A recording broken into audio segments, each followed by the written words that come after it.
Hey, welcome to the Explainer. Today, we're going to talk about something that sounds, well, really simple, but it's actually one of the most powerful tools you have for connecting with people in English. And that's just talking about your day. So let's jump right in. So you've been there, right? I know I have. You're stuck in that, hello, how are you loop. You want to have a real conversation, to actually connect with someone, but how do you do it? How do you get past that surface level stuff? What's the key that unlocks a genuine conversation? Well, check this out. The Immigrant Center Manitoba has this great insight. They say it all boils down to one single, really powerful question. What do you do every day? And think about it. That's not just a question, is it?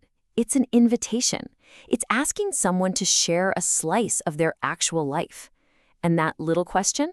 It's going to be the foundation for everything we talk about today. All right, section 1. The question that connects. Let's dig into why this one question is so much more than small talk.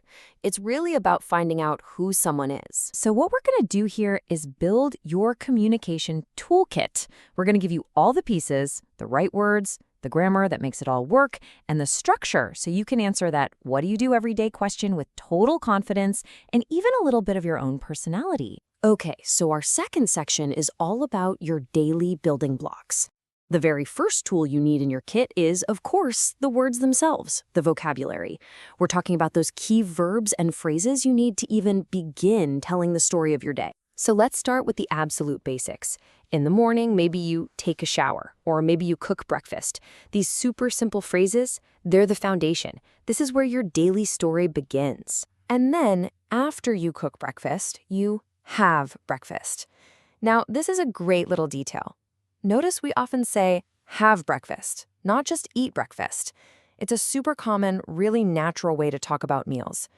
Little things like that, they make a huge difference in how fluent you sound. And look at that. With just these basic words, you can already outline a whole day. You wake up, brush your teeth, go to work or school. Then later, you get home, you make dinner, maybe you do the laundry. And finally, you go to bed. These verbs, they're like the signposts that structure our entire day. All right, so we've got our building blocks, the words, but now we need the engine to actually put them in motion. And that engine is grammar. When you're talking about routines, there's one specific tense that does pretty much all the heavy lifting for you. And that tense is the simple present. Its whole job is to describe things that happen regularly. So think habits, routines, things that are generally true. You know, if it's something you do over and over again, like you drink coffee every morning or you walk to work, the simple present is your best friend. Now, the simple present has one main rule you've got to remember. It's pretty straightforward. For I, you, we, and they, you just use the normal verb, I work. But for he, she, or it, you just tack on an S or ES. So he works, she goes.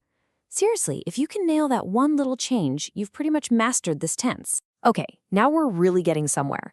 We have the words, we have the grammar engine. So what's next? Well, let's add some color. Let's add some detail to our story by talking about how often we do these things. The way we do this is with adverbs of frequency, and you can kind of think of them on a scale. Right at the top, you've got always. That's 100% of the time. All the way at the bottom, never, which is 0. And then all the good stuff is in the middle. Usually, often, sometimes, rarely.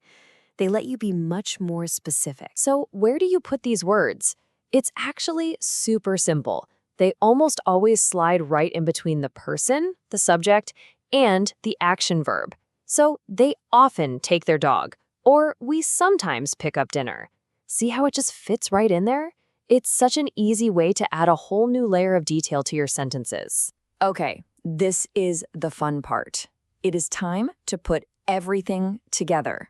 We've got our vocabulary, we've got our simple present tense, and we've got our adverbs of frequency. Let's see what happens when we combine all these tools to actually tell the story of a real person's day. So let's take a look at Michael from Brazil. See how he's using the tools we just talked about? He uses the simple present, I cook, and then he adds that adverb of frequency, I often go to the beach. And just like that, in a couple of sentences, you start to get this amazing picture of his life in Rio, right? It's this balance of friends and family and just enjoying his home. Okay, now let's switch gears and look at Ava from Australia. Her life on a farm? Totally different from Michael's life in a big city. But look, she's using the exact same language tools. I usually go. I help. Her routine paints a picture of hard work and being close with her family. And she even shows us another cool trick, using usually with the verb to be. I'm usually too tired. It's just so versatile. And for our last example, here's Nina from Norway. Her day is all about walking to college and having family dinners, so we get a sense of her structured life as a student. And here we see that third-person S rule in action.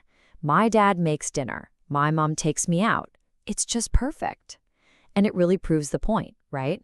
It doesn't matter if you're in Brazil, Australia, or Norway, the language we use to talk about our days is completely universal. Okay, so we've put together our toolkit. We now know how to talk about our day, but for this last section, I want to step back and ask a bigger question. Why is this so important?